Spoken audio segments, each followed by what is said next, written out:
Well, we engineered a fast, reliable Xfinity internet. Isn't that the best part about working here? No, it's the uniform. Fast break speeds and low lag for nonstop action. That's Wi-Fi built for streaming live sports.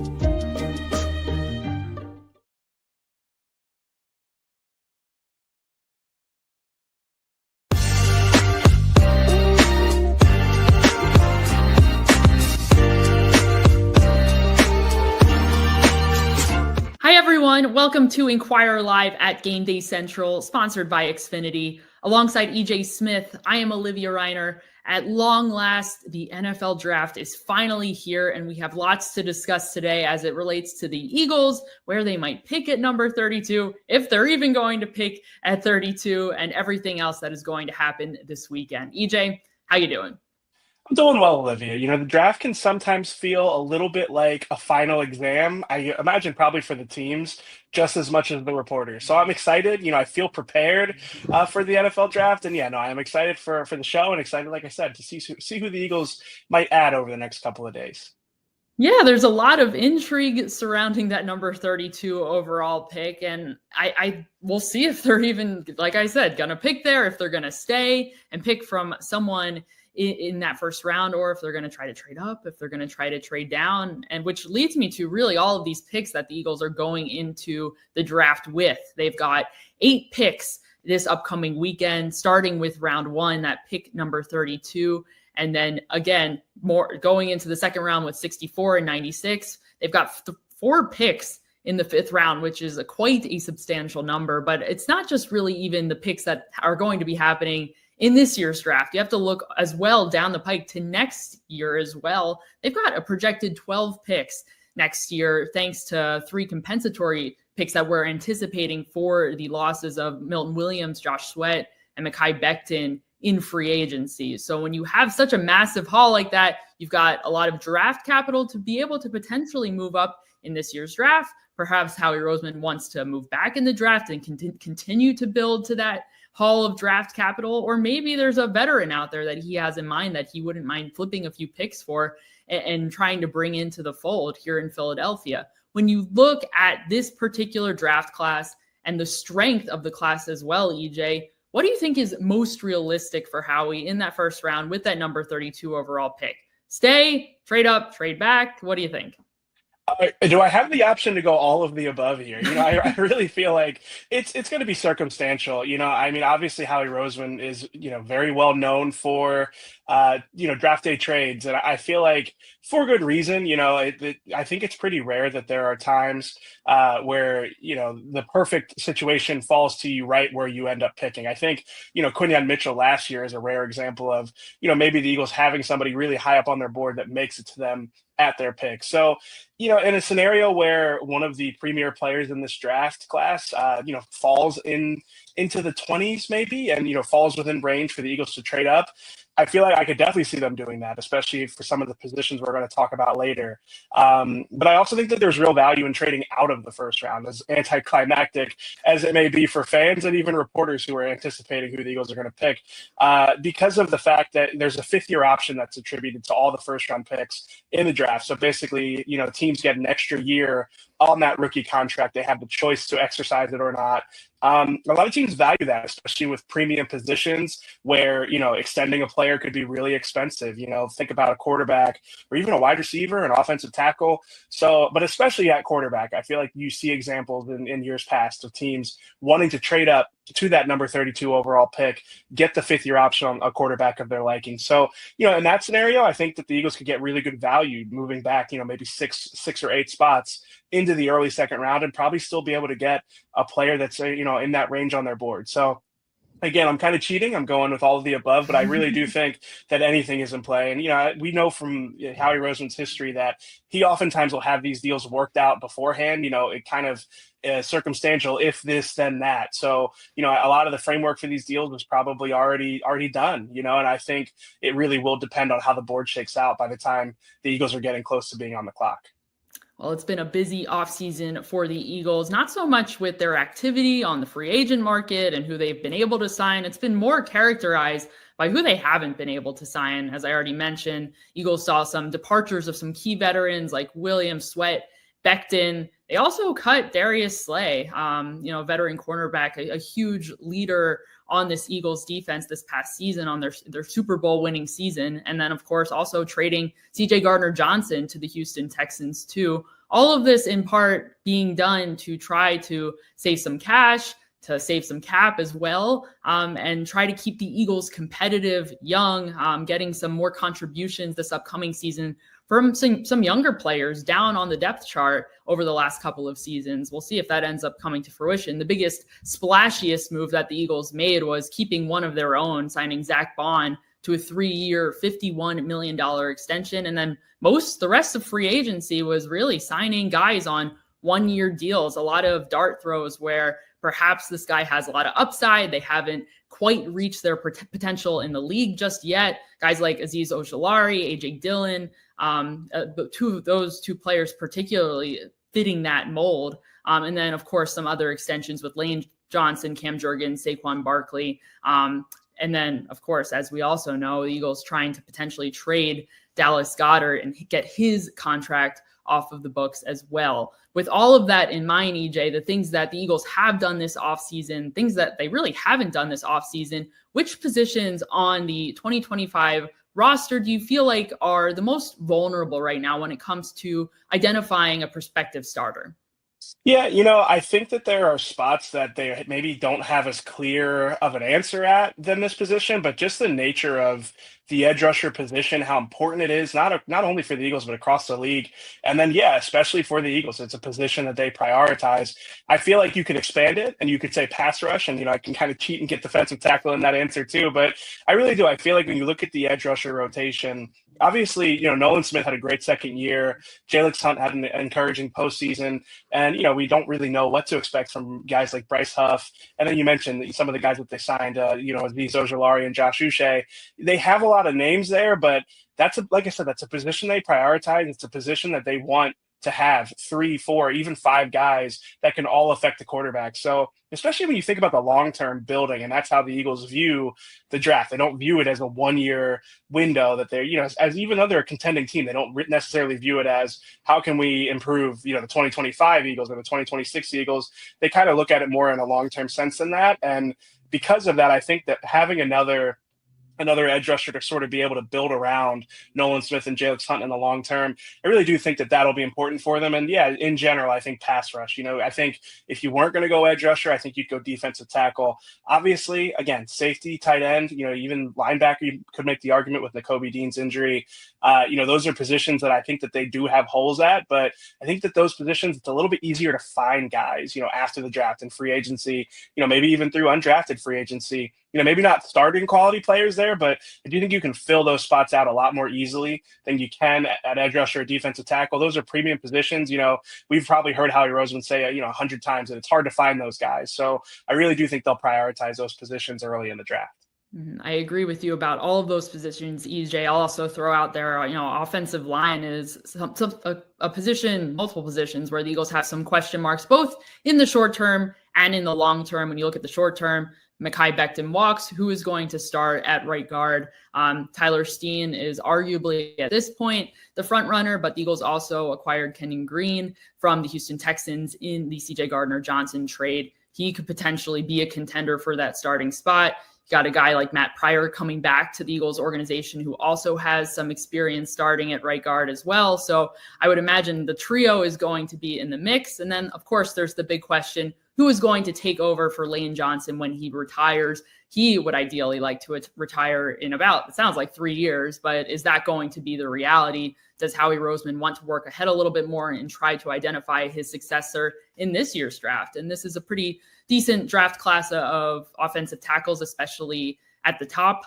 We'll see exactly what happens with them and where they come off the board. But there's a lot of holes to address and a lot of players to consider. And with that, EJ, I think we got to talk about the defensive tackle class. I mean, you already mentioned it. The Eagles could potentially have some needs there. Milton Williams leaving is a hole to fill for sure, a role to fill on this roster. He was an ideal running mate to Jalen Carter. And in my opinion, if you're looking for someone to replace Milton Williams, there's probably no one better in this draft class to look to than to Walter Nolan, who has a lot of the same characteristics and traits that Milton Williams ultimately possessed, but grew into. And I think Nolan could take a similar trajectory with more development at the NFL level. He was at Ole Miss this past season, but he started his career at Texas A&M, and he really has that like pedigree, I think, that Howie Roseman would covet. He was the number 1 overall recruit in 2022. He's got, pretty good size for the position, 6'3", 300 pounds. And I think his stats 24 with Ole Miss were nothing to certainly frown about. 6.5 sacks, 14 tackles for a loss in 2024. And he was number 2 among FBS defensive tackles in stops in 2024 as well, according to Pro Football Focus. I think what that tells you is just kind of his dominance in the run game too. I think he's really impressive when it comes to being able to shoot gaps. He's got a lot of explosiveness. He has an ability to fly into the backfield and really wreak some havoc. I think he has a lot of upside too, a lot of raw strength, and a pretty good low missed tackle rate. I think that is a big differentiator between him and someone that you're going to talk about in just a minute. But I think he is a popular name in the mock draft world for the Eagles for good reason. The big question is going to be whether or not he is actually going to be available to the Eagles at number 32. I think I have some doubts that he will be. But, you never know. I don't think we thought that Quinyon Mitchell would be available to the Eagles at number 22 overall last season. I don't think we thought that Cooper DeJean was going to be there for them in the second round. So crazier things have happened. If Walter Nolan is there and they are looking to fill that Milton Williams type of role, someone who has a lot of versatility to line up in a number of different spots on the offensive line, I think that Nolan could be a pretty good option for them. EJ, what do you think? Yeah, no, I think Nolan is I think you're right. Like stylistically, he reminds me the most of Milton Williams probably in this class. So I think he's a really seamless fit for that reason. I think he's, definitely somebody who you'd really want on the field in known passing situations. That's not to say he's not going to be as much of a factor in the run game, but I do think that where he really is going to be able to make his impact is as a pass rusher, which is, that's what you want in, interior rushers. You want to have, guys like, especially the complementary player to Jalen Carter. You want somebody who can really take advantage of those one-on-one blocks. So I actually have another defensive tackle in mind, though, who I do think is a little bit more versatile in what he can do on early downs, and that's Derek Harmon from Oregon. Like, he's a guy who can play pretty much anywhere across the interior defensive line. He has the power and the strength to be able to hold up, like I said, on early downs. I think he could even play at nose tackle. He's 6'4", 313 pounds. He has 34 and 3/8 inch arms, which I think is a really important thing when you start talking about these interior guys. So they have the length to kind of displace interior offensive linemen. Later in the show, we'll talk about, some of the offensive linemen who don't have the necessarily longer arms or the requisite length. And he's the type of guy who can take advantage of that. He's kind of different than Walter Nolan in the sense that Walter Nolan is so explosive off the ball. He's got such quickness, and he is like a slashing, interior rusher. Derek Harmon's game is a lot more predicated on his power and his strength, and really his ability to be a smooth mover rather than an explosive player. I don't want to say he's slow because he's not slow. I think he has really good movement skills for his size, but yeah, he's not somebody who's going to jump off the tape in terms of athleticism so much as you're just going to be really impressed by the way that he can move at his size while also being able to, implement a lot of power into his game. So I really like him as, a versatile chess piece on an interior defensive line. Similar to Nolan, I'm not sure he's going to be there at number 32. I think his range is less volatile than Nolan's. I feel like, it wouldn't surprise me to see Nolan go number 10 or number 12 overall, but it also wouldn't surprise me if he makes it to the end of the first round for the Eagles. Derek Harmon, I feel like, I would be at least reasonably surprised if he went as early as maybe the beginning of Nolan's range. But I also think that because he's such a high floor player, it might be just as unlikely that he'll make it to the end of the first round. So again, if he's there, I think he makes tons of sense for the Eagles, but that's kind of the nature of what the Eagles pick in 32. There's a lot of guys that you could say that about. It would make a lot of sense for them to pick him, but I could also see that, some of these guys going earlier than some people expect. So again, I think Harmon would be a great fit. Will he be there? We'll have to see. Well, we'll find out. I'm intrigued by Harmon because I think he is well-rounded and it seems like he does a lot of different things well. The stat that concerns me the most is the 10 missed tackles, the missed tackles, the finishing ability, and kind of just that ability to change direction and see and admit or be able in real time to fix when you've misdiagnosed something and to be able to change direction and rebound. I feel like Nolan has that ability, whereas Harmon not as much. And I don't, to me, I think with all of these players, picking at number 32, something that I think time and time again that we remind ourselves is like the guys that are going to be available in this range are not necessarily 100% complete finished products that there's going to be flaws in this range and things that you're going to have to be like, okay, I'm okay with this. And this is something that they can get better at and improve in. And as long as the Eagles or whichever team picks them can look at the flaws or whatever that they are, and feel like they have the confidence that they can develop the player into correcting some of those things, I think then it makes sense. So I'm interested to see what Harmon's trajectory is in the NFL once he arrives. And then, of course, we talk about the D tackle class being one of the deeper groups in this year's draft, but I don't think there is a deeper group than the edge rushers group, EJ. And there's a lot of really impressive players at the top of the draft. And realistically, considering the Eagles' need coupled with the availability of the edge rushers in this range at number 32, it's probably the most likely, in my opinion, that the Eagles would take an edge rusher here if this is where they ultimately stay. But if they even were really enamored with a player and wanted to move up, who could you envision them moving up for? Yeah, I'm going to go with Michael Williams as somebody who I think that they could trade up for.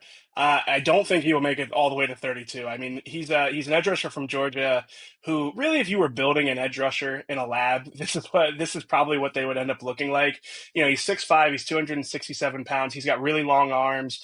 He's built very, he's got a muscular frame. He's got, pretty much anything you'd want out of an edge rusher. Maybe not necessarily like the most elite bend around the edge. You might see that with some of the younger guys or some of the smaller guys in this edge rusher class. But in general, I think that he is an every down defensive end prospect with really, really, again, impressive explosiveness, impressive physicality. I think he'd be a really good fit for the Eagles. They've lost some, like you mentioned, like Josh Sweat and Brandon Graham. They've lost some of like the big bodied edge rushers or defensive ends that they had in the rotation. I don't think you necessarily have to get a guy like that. I don't think it's, I think you can make do if you just got another edge rusher, maybe a speed rusher or a designated pass rusher. But I do think somebody like Michael Williams really complements long-term, having Nolan Smith and Jalix Hunt, both of those guys a little bit smaller for the position. I think Michael Williams would be a good fit in that regard. And again, I think he has as high an upside as pretty much anybody except for maybe Abdul Carter at the very top of the draft here. I think he could really be an impact player and a difference maker.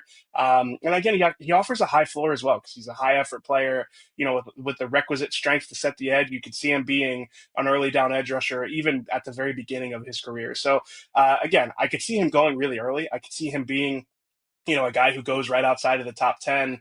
But if he does fall into that 20 range, 20-25 range, I really think it would make a lot of sense for the Eagles to move up. Obviously, it's a program that they're really familiar with. They'll be able to get plenty of intel on Michael Williams and the type of player in person he is. But just watching the film, I see a really high outside player that would fit really well with what the Eagles like to do. It's a running joke at this point that these Georgia players, especially namely on defense, that these Georgia players get a little bit of a bump up Eagles draft boards, top 100 lists, things like that. And I think it's a joke, but there's also some truth to it too. And with Williams in particular, not only because of the school that he attended, but to your point, EJ, a lot of the things that he does well and the traits that he has would really complement the existing core that they already have.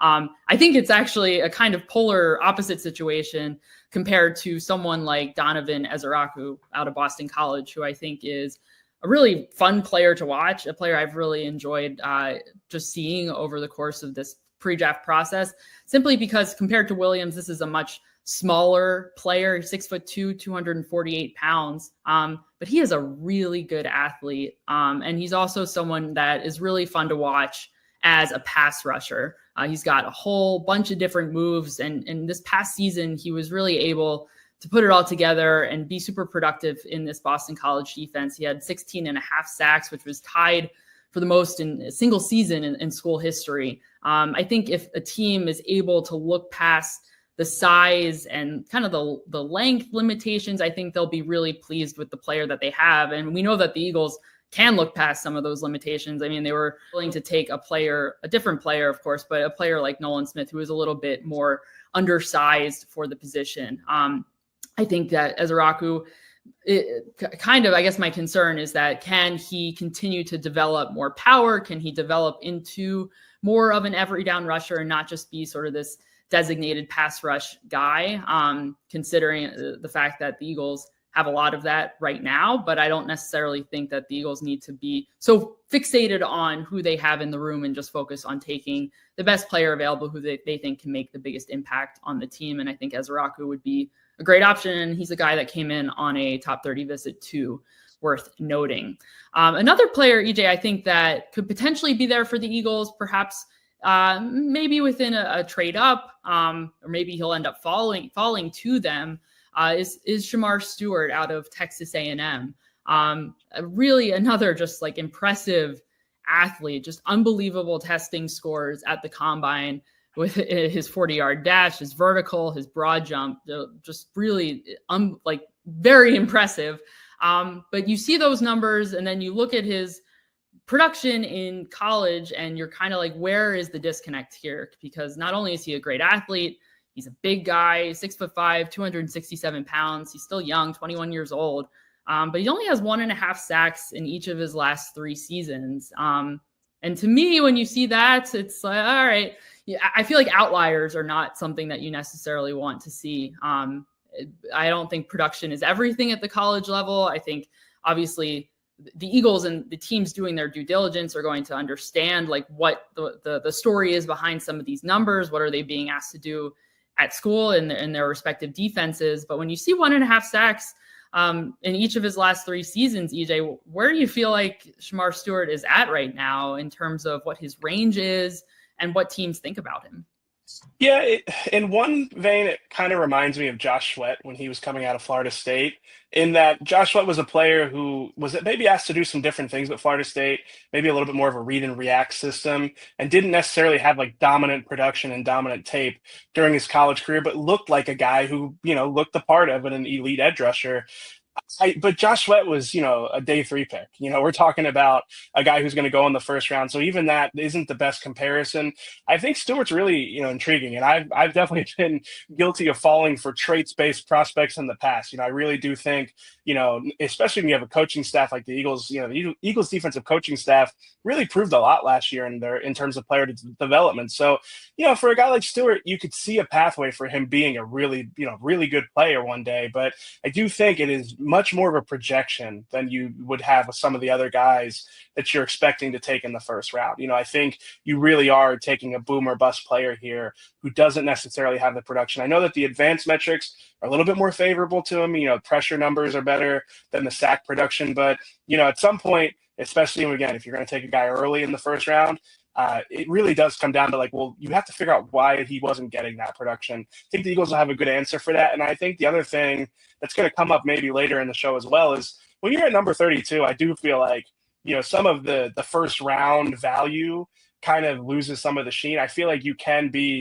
take maybe a few more liberties at 32 than you would at, say, number 20 or 24 in the draft, just because, Howie Roseman has said already that they're not going to have 32 players with a first round grade, on their board. I think, you can maybe, ignore a little bit more of the positional value, some of the priorities that we are used to them seeing. And I think that does extend also to a boom or bust player like Shamar Stewart, because I really do think that's it with him. I think, if you told me 4 years from now that this guy never had 5 sacks in a season, it wouldn't surprise me at all because he didn't do it in college. But if you also told me that this guy turned into a Pro Bowl player because he has all the physical traits to do it, that wouldn't surprise me. So again, he's a polarizing player. I can't say that I fully got my head around where what side of it I really feel like I should be on, but I see the appeal of him for sure. I see the upside just because of that athleticism that you talked about.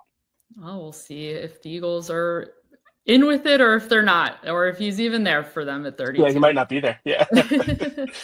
Now, I think the other position group that to me could potentially be a priority at number 32, I'm still grappling with this, is on the offensive line. And we already discussed some of the short-term and long-term needs the Eagles have, short-term being at right guard, long-term being at right tackle.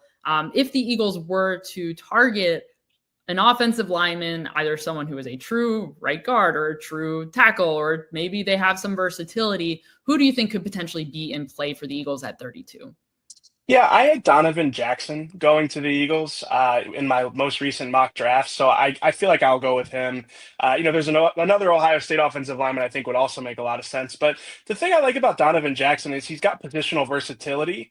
He's kind of your classic like overachieving offensive guard, in my opinion, in the sense that he can play tackle. He has played tackle during his career. He actually had a stint playing at left tackle, again, for a player we'll talk about in a minute here. So, I feel like with Donovan Jackson, you can feel good about him starting his career maybe at right guard, if he wins if he would win a competition against Tyler Steen.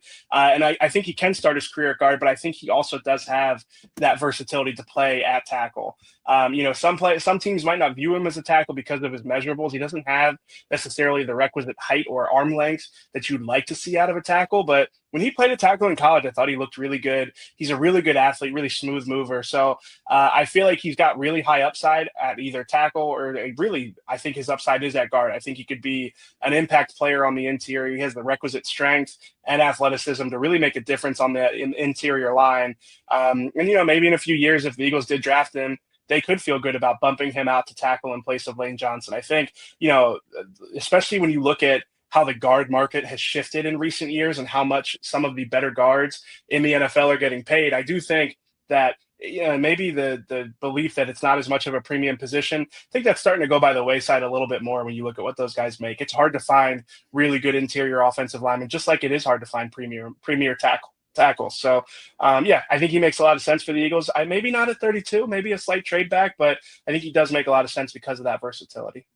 Well, if the Eagles don't target Donovan Jackson with the number 32 overall pick, perhaps they could go after his teammate if he is even there. And that's Josh Simmons, also out of Ohio State. Simmons, it's a little bit tough to tell exactly where he's going to go, likely in this first round, but potentially he could fall out too, simply because he sustained a torn ACL 6 games into the 2024 season, curtailing it and ultimately potentially harming his draft stock.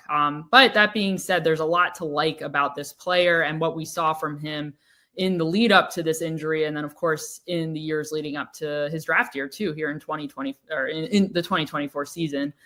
He is 6'5", 310 pounds. I mean, he really looks the part of an NFL defensive tackle. And I think it's just unfortunate the way that his injury played out, because I think going into this year, he was considered by many to be the top tackle in this year's draft.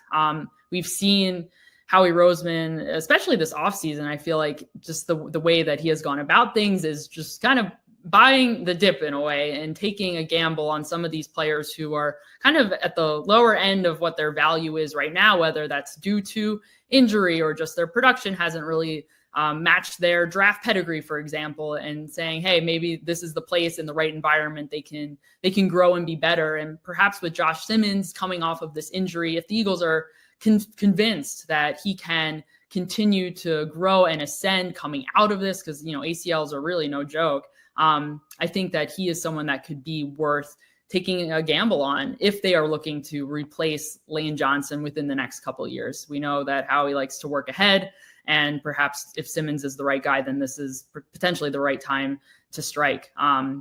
He has sort of just like the body kind of type that you would anticipate, not as hulking and gargantuan as some of the offensive linemen that the Eagles have had in recent years, but still a pretty big guy, needs to get stronger like, a lot of his peers at this point in the draft, but really impressive athlete. And he has continued to ascend after, starting at San Diego State and then transferring to Ohio State in 2023, and was on a good path until this injury in 2024. So he is someone that I'm really intrigued by. I would love to, we'll see where he ends up going come draft night. So those are the positions I think that we would anticipate the Eagles targeting. Like, we know they love the trenches. We know they like to build along both lines. But there's a chance that maybe they don't go with one of the typical, the positions that we would expect them to. As you already mentioned, EJ, some of those needs among them are a tight end, a safety, a linebacker. If there was one player that you think that the Eagles could potentially target that would be a little bit out of the norm for them in this range of the draft, who do you think it would be? Yeah, we're going to go back to the Georgia connection here with Malachi Starks. I feel like, they do have a real need at safety. And if you're looking at the group of safeties that are expected to go around this range, you've got Nick Mori and Xavier Watts, but I think Malachi Starks would be a good fit. Again, he's got the Georgia connection, which I think it's hard to ignore, but he also is somebody who is versatile in what he can do. And, he has played a lot of football in Georgia. And I think just in general, I think you could feel confident about him being a day one starter if they were to draft him. So, Howie Roseman really doesn't have a track record of drafting safeties this early. I see he had Jaquan Jarrett and Nate Allen early in his GM tenure, but realistically, it has been mostly day two guys at the best when it comes to safeties. But again, I mentioned this earlier, when you're picking at 32, you might be able to kind of explain away some of that positional value or prioritization of certain positions. I feel like you can take a little bit more take a few more liberties to make sure that you do get a player that, you have a first round grade on. And if they get to a situation where at 32, Malachi Starks is one of the few players they have a first round grade on, they might not have a defensive tackle or an edge rusher that has a first round grade. And at that point, you don't want to force that pick, just because, oh, well, it's an edge rusher or a defensive tackle. Just take good football players and figure it out. I think sometimes, you can sometimes overthink that. So, I think there is a scenario in which a safety makes sense at 32. And I could see that being Malachi Starks. Again, I think he would really fit what the Eagles defense has been about. And again, it's hard to argue with the fact that he probably would be a day one starter, assuming, if they did draft him, he would compete with Sidney Brown. But yeah, I do think that Malachi Starks would have a good chance of starting day one if the Eagles were to do that at number 32. They need competition one way or another, whether it's coming in the first round, whether it's coming in the fifth round. We'll see, or perhaps they end up signing a free agent, just kind of like they did last year when they had Mekhi Becton. Eagles were looking for an offensive tackle in last year's draft, didn't come out of the draft with them, had Becton waiting there essentially for them afterwards. Perhaps that could happen at safety as well. All right, let's talk about what some of the Eagles' foes around the NFC East are going to be doing in this year's draft, and where better to start than the Washington Commanders, who fell to the Eagles in the NFC Championship game. They only have 5 picks in this year's draft, but I would say that the Commanders are pretty happy just with where they're at as an organization right now. They're no longer toiling and trying to figure out who their quarterback is. They've got Jane Daniels, and truly a gem in that. It'll be a really fun competition between the Eagles and the Commanders for years to come, just to see how these two teams continue to stack up against each other. I think the bummer for the Eagles right now, with not only obviously the Commanders picking ahead of them in the first round, is that they've got a similar need at edge rusher.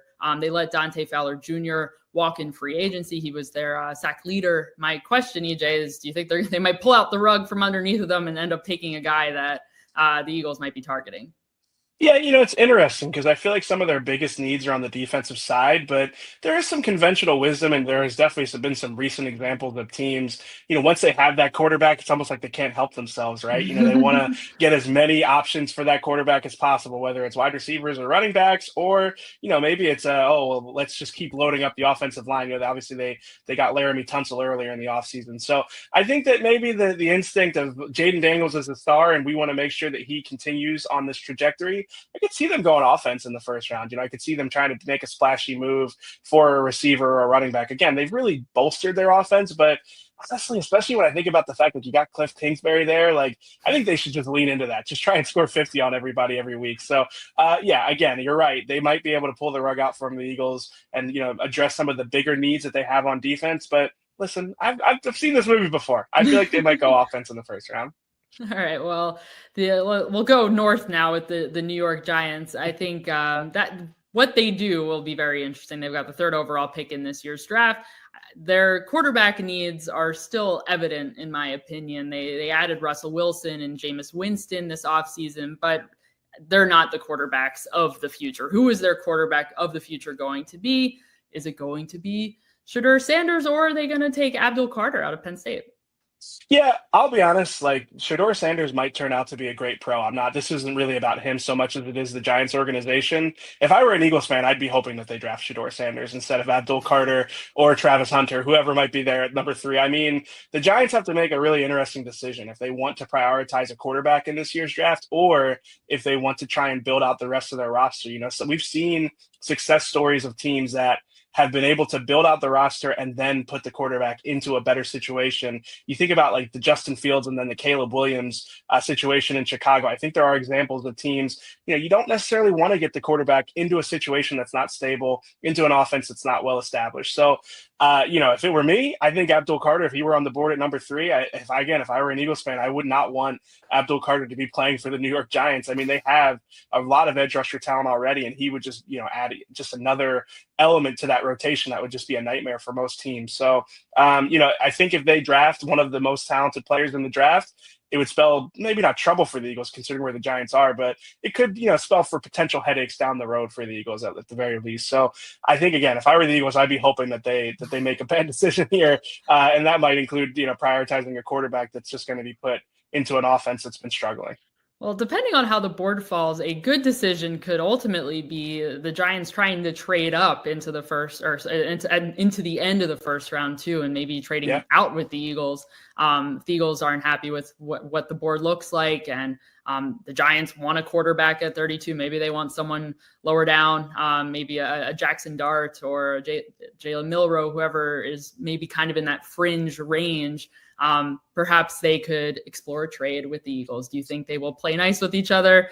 Could you imagine? Could you imagine if the Eagles traded out with the Giants and they drafted Jalen Milroe and he actually turned out to be very good? Like, I don't know. It could happen. Listen, they made a trade with the Commanders last year, but it's just crazy to think about, like the Eagles like giving the Giants the opportunity to draft a potential franchise quarterback. Listen, trades have happened. Yeah, we'll see. That would blow my mind. We'll see if it happens. And then, of course, the Dallas Cowboys, coming off of last season, disappointing for them, 7-10. They missed the playoffs for the first time since 2020. They're going into this year's draft with quite a few picks, including the number 12th overall pick, 10 picks total. I think the most common name that I have seen for the Cowboys in mock drafts has been Texas wide receiver Matthew Golden, someone who has really shot up draft boards recently thanks to his performance at the Combine.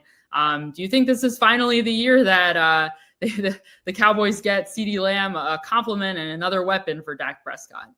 Yeah, I think it would be huge for them. Again, we talked about, the Giants are going to have the opportunity to, really have almost a no-brainer at that spot with one of the 3. I think there is a good consensus that there's 2 of the, the best players in the draft that should be, one of them should make it to the Giants because, if we expect the Titans to take Cam Ward. I think the Cowboys are in a little bit more of a precarious situation. You've seen that, that number 10 to 15 range go a lot of different ways for a lot of different teams. Matthew Golden, I think, would be a good option for them because, like you said, I think they need to have a little bit more firepower in the passing game. But generally, I do think I'm really curious to see what they do because it could go a lot of different ways with this pick, and I could see it, the outcome going a lot of different ways. That range in the draft is a little bit more tricky than I feel like some people maybe like to acknowledge. Yeah. All right. Well, we'll see what happens tonight. All right, EJ, time to put your prediction hat on, break out the crystal ball. What on earth are the Eagles doing at number 32? Yeah, I went with Donovan Jackson in my mock draft. I mentioned that earlier, and I'm going to stick with that. I feel like it would just be such an Eagles move to go with an offensive lineman, and whether it's at 32. I have been trading back ever so slightly and taking Donovan Jackson at the beginning of the second round. I could see it being an offensive lineman though in that spot. I know that some fans would be a little disappointed they don't get a pass rusher, but I think just the way that the board is going to fall, I could see a lot of the best pass rushers could see an early run on those guys. It's a deep class, so maybe that does delay it, but I just feel like a lot of the most talented players in this draft are pass rushers. So. And, there's also the element of this. I don't think we should forget that, the Eagles just won the Super Bowl with a dominant pass rush. I feel like a lot of teams are going to take that as take that and basically run with it and maybe prioritize it in the draft. It's a copycat league. We see this all the time, where the Super Bowl winner really influences the rest of the league. So if there is an early run on pass rushers, I could see the Eagles defaulting to the other, part of the team building that they really prioritize, and that's offensive line. I think Donovan Jackson's the guy who I'm confident will probably make it that far. And then also I feel like he'd be a good fit for what the Eagles want in an offensive lineman. So again, maybe not the splashiest, as much as I would have loved to say, oh, I think they're going to trade up and get Michael Williams or, get one of these, really high end pass rushers with really high upside. I think Donovan Jackson's a safe choice for me at the very least. Like if you're asking me for the percentage chances, I think that Donovan Jackson has a little bit higher of a percentage chance. Well, EJ, because this is all made up anyway, I'm being less conservative. And in my made up fantasy world land, Walter Nolan falls to the Eagles at number 32. Listen, I think that within a reasonable trade up, again, like this is a guy I think that the Eagles should be wanting to move up and try to go get, simply because of his traits, his ceiling, and just the value that he could bring at a premium position for them on the defensive line. And it certainly doesn't hurt that, again, these Milton Williams comps being able to fill in a role that the Eagles may or may not have on the roster right now. I think there's a lot of optimism about Moro Ojima and his trajectory that he has taken to start his NFL career, particularly in this past season, and the strides he has made in his development. But just the idea of having Nolan and Jalen Carter next to each other, I think is probably very exciting to a lot of Eagles fans. Now, will he be there for them at 32? Honestly, it's probably pretty doubtful, but if there is any opportunity for the Eagles to be able to move up for him within reason, or perhaps he is magically there as he is in this fantasy world, then I think he makes a lot of sense. He would be a strong fit for the Eagles. All right, everyone, that is going to do it for us today. Thank you so much for joining us over here on Inquirer Live at Gameday Central, sponsored by Xfinity. We have lots more Eagles draft coverage to come over on Inquirer.com/Eagles. We'll be live blogging, chatting with you guys throughout the night. So we look forward to seeing you all over there. Before we go, own a piece of Eagles history. What a Run is the Inquirer's exclusive championship book celebrating the Eagles' unforgettable 2024-2025 season. It's packed with the best of our sports coverage, expert analysis, and some incredible photos from the road to the big game. Grab a copy now at Inquirer.com/store. Once again, that is all for us. Thanks for watching Game Day Central, and we will see you next time.